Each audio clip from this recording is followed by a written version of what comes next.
इस कार्यक्रम के पुण्यार्चक हैं श्री वीरचंद, श्रीमती उषा रानी, श्री राजेंद्र कुमार, गजेंद्र कुमार, श्री अजय कुमार, श्री प्रवीण, श्रीमती प्रिया, श्री विकास, श्रीमती मेनका, श्री प्रणव, रेशम, अक्षित, तनिष्क, कश्वी, लाव्या एवं समस्त बड़जात्या परिवार, कामा निवासी, दिल्ली, जयपुर प्रवासी, फर्म एकता एंटरप्राइजेस।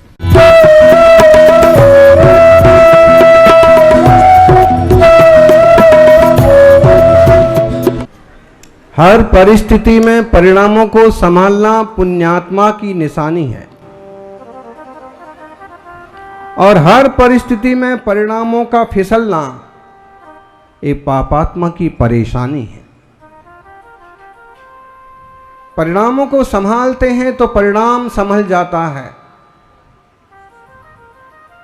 और इसलिए अभी आप सुन रहे थे, न भक्ति काम आएगी न पूजा काम आएगी।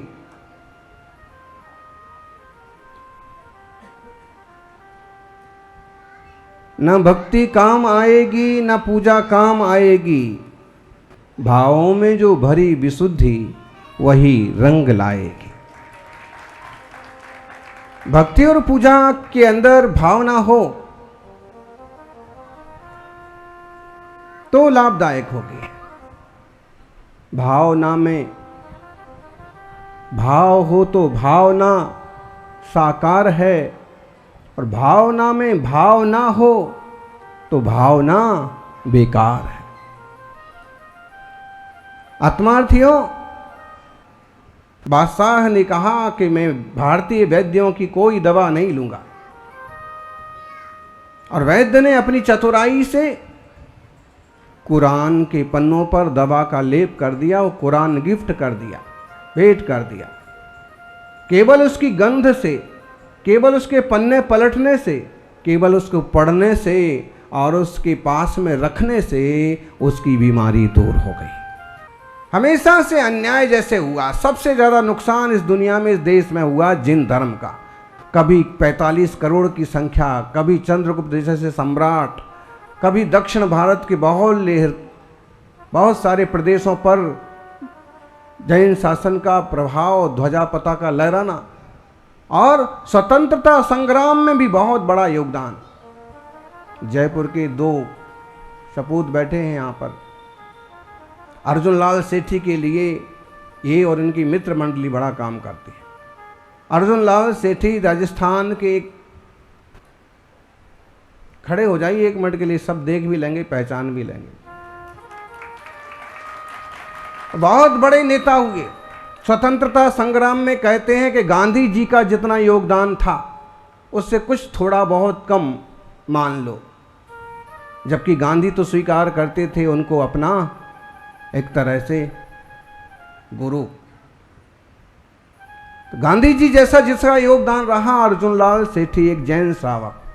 लेकिन परिस्थितियां ऐसी बनी कि समाज से भी टूटे और राजनीति में दगाबाजी होती है।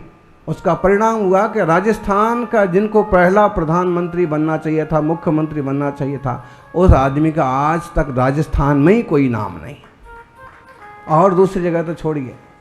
हमेशा से किसी न किसी तरह के अन्याय, किसी तरह का चालबाजियां होती रहीं और नुकसान होता रहा। आप लोग कोशिश कर रहे, करिए, कुछ ना कुछ तो रास्ता निकालता ही है। उनकी पुण्यतिथि, उनकी जन्म तिथि मनाते हैं। उनके नाम से जयपुर में एक कॉलोनी भी है, पूरा नाम अर्जुन लाल सेठी कॉलोनी है, लेकिन आजकल सिर्फ सेठी कॉलोनी बोलते हैं। जैन धर्म का, जैन श्रावक श्राविका को बहुत बड़ा वैभव रहा है। एक फोटो अर्जुन लाल सेठी का, भगत सिंह, चंद्रशेखर आज़ाद भी जिनसे सलाह लिया करते थे। उस ज़माने में जो दिल्ली में एक बम फेंका गया था, उसके पीछे उनकी पूरी योजना थी अंग्रेज़ों को भगाने के लिए। तो आप शास्त्र उठा के देखिए, आप जैनाचार्यों के साथ जो अन्याय हुए, जैन मुनियों के साथ जो अत्याचार हुए, जैन श्रावकों के साथ हुए, शास्त्रों को जलाया गया, वर्तमान में भी और भूत में भी तीर्थों को लूटा गया। आज भी तीर्थों पर अत्याचार चालू हैं और आज भी कहीं मुनियों के ऊपर उपद्रव होते हैं, कहीं श्रावकों के ऊपर, कहीं तीर्थों के ऊपर, कहीं चल अचल संपत्तियों के ऊपर। कौन से शास्त्र नहीं है हमारे पास। 6 माह हो जलने के बाद भी आज भी जिनवाणी का वो अमृत हमारे हाथ में है कि जिस अमृत का पान कर लिया जाए तो आत्मा हमेशा हमेशा के लिए अमर हो जाए। समय सार जैसे ग्रंथ का तो अपन पारायण कर ही रहे हैं। सौभाग्यशालियों, कई बार लोग हमसे आके पूछते हैं कि महाराज जी इतनी बड़ी बड़ी सभाओं में समय सार लेके क्यों बैठ जाते हैं, प्रवचन सार क्यों लेके बैठ जाते हैं। रत्न ग्रंथ साका चार पुरुषार्थ सिद्धि उपाय जैसे ग्रंथ बड़ी सभाओं में क्यों विस्तार लेते हैं। ये लोग सुन पाएंगे क्या, समझ पाएंगे क्या। हम उनको कहते हैं कि लोग जितना सुनेंगे जितना समझेंगे, लेकिन मुझे विश्वास है कि आज भी लोगों को जिनवाणी से प्यार है, वो जरूर बैठेंगे, जरूर कुछ ना कुछ सीखेंगे समझेंगे। और इसको आप भी देख रहे हैं, यहाँ पर भी रोज सभा लगभग पूरी भरती है, लगभग पूरी जगह पैक हो जाती है। लोग दूर दूर से आकर के भी समय सार की इन गाथाओं को सुनना पढ़ना पसंद करते हैं। ज्ञानी, हम आपको एक बात कहेंगे, आपको अपने परदादा की भाषा भले नहीं आती हो, आपको अपने दादा की भाषा लेखनी भले नहीं आती हो, उस जमाने में वो उर्दू बोलते रहे हों और आज आप हिंदी बोलते हैं, भले आप उनकी भाषा उनकी लिपि समझ पाएं ना समझ पाएं, तो अभी कोशिश तो ये रहती है कि पेटी में, संदूक में, तिजोरी में कहीं अगर पुरखों के ज़माने का कोई पुर्जा मिला है तो किसी स्पेशलिस्ट से भी मिलकर के कोशिश करते हैं कि इसे पढ़ा जाए, इसमें क्या लिखा है। ऐसे ही हमारे पुरखों के पुरखे भगवान महावीर स्वामी की वाणी के ये पुर्जे हैं, ये ग्रंथ हैं, ये महान शास्त्र हैं। किसी स्पेशलिस्ट से मिलकर के हमें इनका अनुवाद करके पढ़ना चाहिए, सुनना चाहिए, समझना चाहिए कि महावीर स्वामी ने, कुंद कुंद स्वामी ने हमारे लिए क्या दिया है। प्रावृत का मतलब होता है भेंट। समयसार ग्रंथ का मूल नाम क्या है? समय पावड। बंदितु सब सिद्धे धुव मचल मनोभवम गयम पत्ते बोछामी समय पाहुड। क्या बोलो ज्ञानियों? समय पाहुड मिणमो सुध केवली भणिदम। समय पाहुड मतलब क्या? पाहुड का मतलब होता है प्रावृत, प्रावृत का मतलब होता है भेंट, भेंट का मतलब होता है गिफ्ट। हमारे लिए कुंद कुंद स्वामी की ये सबसे बड़ी गिफ्ट है। कोई क्या गिफ्ट देके जाएगा? आपके दादा आपको गिफ्ट में 150 किलो सोना देके जाएंगे, चांदी देके जाएंगे। गिफ्ट में आप चांदी का सिंहासन देंगे, चांदी के माला देंगे, और क्या करेंगे? अरे कोई सोने का गिफ्ट करेगा, चांदी का गिफ्ट करेगा, लाख 50 लाख रुपए गिफ्ट करेगा, कोई घर गिफ्ट करेगा, कोई गाड़ी गिफ्ट करेगा, लेकिन ये जड़ चीज़ें कोई भी गिफ्ट करेगा, इससे उसका प्यार तो मालूम पड़ेगा, लेकिन कोई भी जड़ चीज़ें आपके साथ किसी और भाव में जाने वाली नहीं है। लेकिन जिनवाणी जैसा कोई ग्रंथ गिफ्ट करे, उसे समझा दे, तो उससे एक भाव नहीं, भाव भाव के संकट मिट जाने वाले। सौभाग्यशालियों, स्कूल की किताब पढ़ेंगे तो एक भाव सुधरेगा। स्कूल की किताबें पढ़ेंगे, सीए बन जाएंगे, आईएएस बन जाएंगे, बड़े अधिकारी बन जाएंगे, बड़े व्यापारी बन जाएंगे, कॉन्ट्रैक्टर बन जाएंगे, बिल्डर्स बन जाएंगे। एक भाव की पढ़ाई, स्कूल की पढ़ाई करेंगे तो एक भाव सुधरेगा। जिनवाणी की पढ़ाई करेंगे तो अनंत भाव सुधर जाएंगे।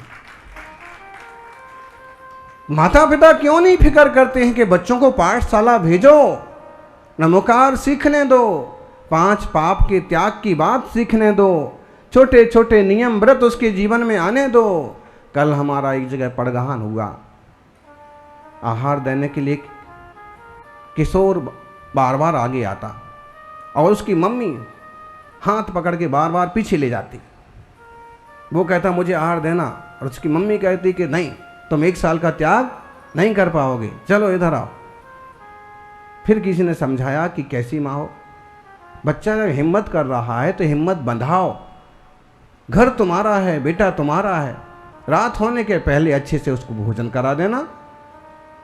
भोजन का ही तो त्याग कर रहा है, पानी और औसत का थोड़ी त्याग कर रहा है। ज़रूरत पड़े दूध पानी औसत दे देना। तब उस माँ को समझ में आया और उस बच्चे ने तुरंत आगे आके साल भर के लिए रात्रि भोजन त्याग करके, दुनिया की चीज़ों के लिए आप उत्साहित करते हैं, धर्म ध्यान के लिए क्यों नहीं उत्साहित करते हैं? स्कूल में फर्स्ट आना चाहिए, सबसे ऊंची रैंक आना चाहिए, सबसे आगे बैठना चाहिए, सबसे स्पेशल दिखना चाहिए। आपकी महत्वाकांक्षाएं ठीक हैं, लेकिन गौर करो, बच्चा इतना सारा बोझ लाद पाएगा क्या? लेके चल पाएगा क्या? ऐसा तो नहीं कि वो किसी तरह की कुंठा में आ जाए और आपसे ही नफरत करने लग जाए। इसलिए उनकी शक्ति देख करके, का साहस देख करके उत्साहित करो। और स्कूल के लिए और बाहर की चीज़ों के लिए जितना उत्साहित करते हैं, पाठशाला के लिए, धर्म ध्यान के लिए भी उत्साहित करो। एक हफ्ते में एक दिन पाठशाला लगती है, चलो बेटा कम से कम घंटे भर बैठो वहां पर, चलिए हम भी चलेंगे। संडे संडे प्रातः काल भगवान का अभिषेक करेंगे, पूजा करेंगे। बोले जल्दी उठ नहीं पाते बच्चे, कब उठेंगे? 7 बजे तक नहीं उठा पाते। ये बच्चे बैठे हैं, कितने बजे उठते हैं आप लोग? 9 बजे। 7 बजे कौन उठता है? आप 7 बजे उठते। 6 बजे कौन उठता है? आप 6 बजे उठते। 5 बजे कौन उठता है? 5:40। ठीक है। 5 बजे कौन उठता है? आप सब में 5 बजे कौन उठता है? इतने सारे लोग 5 बजे उठ जाते, बहुत बढ़िया। 4 बजे कौन उठता है? 4 बजे उठने वाले भी काफ़ी लोग हैं, बहुत बढ़िया। जल्दी उठ करके, जल्दी स्नान करके जिनालय जाना चाहिए। 3 बजे कौन उठता है? अच्छा, आप 3 बजे उठ जाते हैं? और एक वो भी उठ जाते 3 बजे। अरे 4-5 लोग 3 बजे उठ जाते हैं, बहुत अच्छी बात है। और यहाँ साधु तो सभी लगभग उठ ही जाते हैं, 2-3 हैं कुंभकर्ण के वंशज, बाकी तो सब उठ जाते हैं। आप कहोगे ऐसा क्यों पूछ रहे हैं? ऐसा इसलिए पूछ रहे हैं कि जितने जल्दी भोर में उठते हैं उतना ज़्यादा अच्छा रहता है। परिणाम विशुद्धि, जाप करने के लिए, अभिषेक करने के लिए, भक्ति करने के लिए, स्वाध्याय करने के लिए। और विज्ञान कहता है कि ब्रह्म मुहूर्त में जो कुछ पढ़ा जाता है बहुत लंबे टाइम के लिए याद हो जाता है। अच्छे मार्क से पास होने के लिए जल्दी सो जाना, जल्दी उठ जाना। देर रात तक मत जागिए, 10 साढ़े 10 बजे तक विश्राम में चले जाना चाहिए। 11 बजे तक हर हाल में सो जाना चाहिए। क्यों? 12 बजे से 3 बजे तक का जो मुहूर्त है राक्षस मुहूर्त माना जाता है, प्रहर माना जाता है, अशुभ माना जाता है। और उसमें इतने ऊटपटांग विचार हो सकते हैं, ऐसे भाव हो सकते हैं, ऐसे उधेड़ गुण पैदा हो सकती है कि नींद भी नहीं आएगी और कुछ भी अशुभ अशुभ चलेगा। इसलिए जल्दी विश्राम करें, जल्दी जागें और जाग करके भगवान की भक्ति के लिए थोड़ा सा समय निकालें।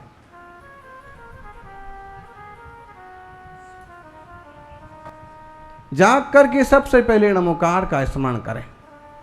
एक सुंदर सी कोई तस्वीर लगी हो, नमोकार मंत्र का फ्रेम लगा हो, उस पर नजर जाए।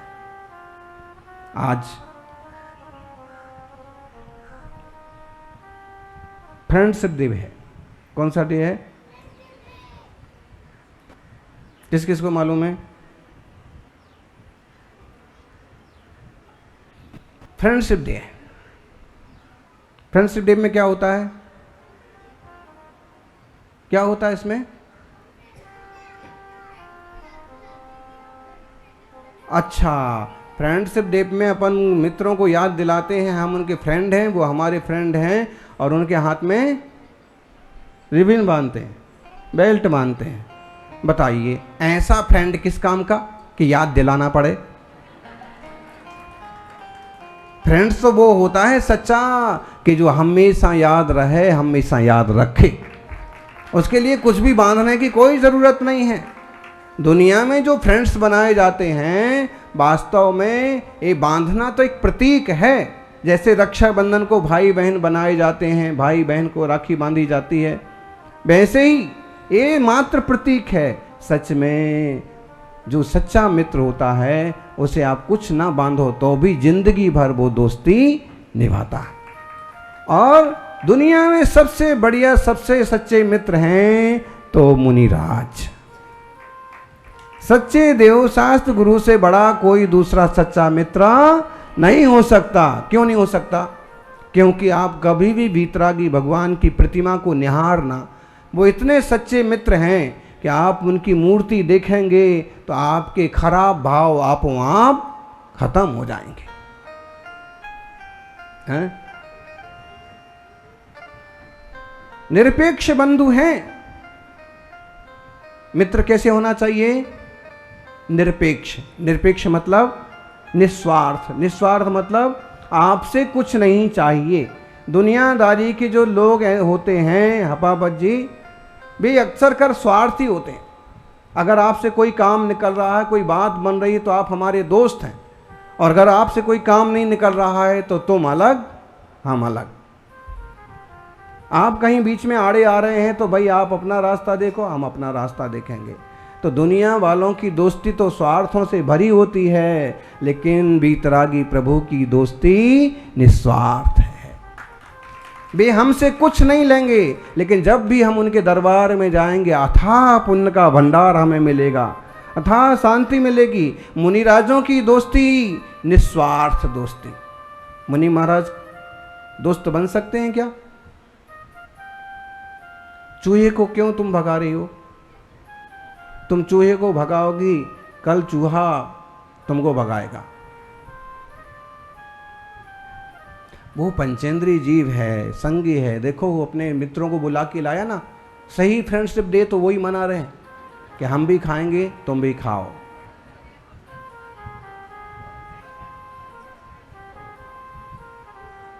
पंचेंद्रीय हैं, संगी हैं, उनको समझ है।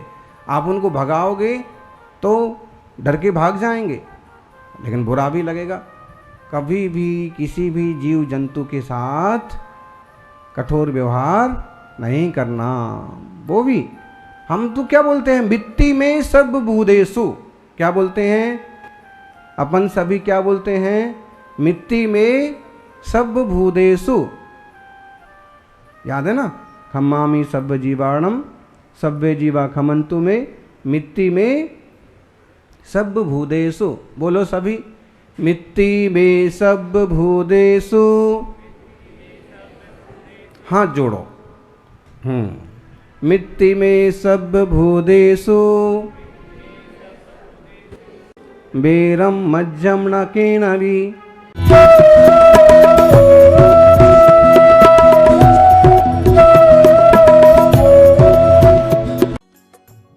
इस कार्यक्रम के पुण्यार्चक थे श्री वीरचंद, श्रीमती उषा रानी, श्री राजेंद्र कुमार, गजेंद्र कुमार, श्री अजय कुमार, श्री प्रवीण, श्रीमती प्रिया, श्री विकास, श्रीमती मेनका, श्री प्रणव, रेशम, अक्षित, तनिष्क, कश्वी, लाव्या एवं समस्त बड़जात्या परिवार, कामा निवासी, दिल्ली, जयपुर प्रवासी, फर्म एकता एंटरप्राइजेस।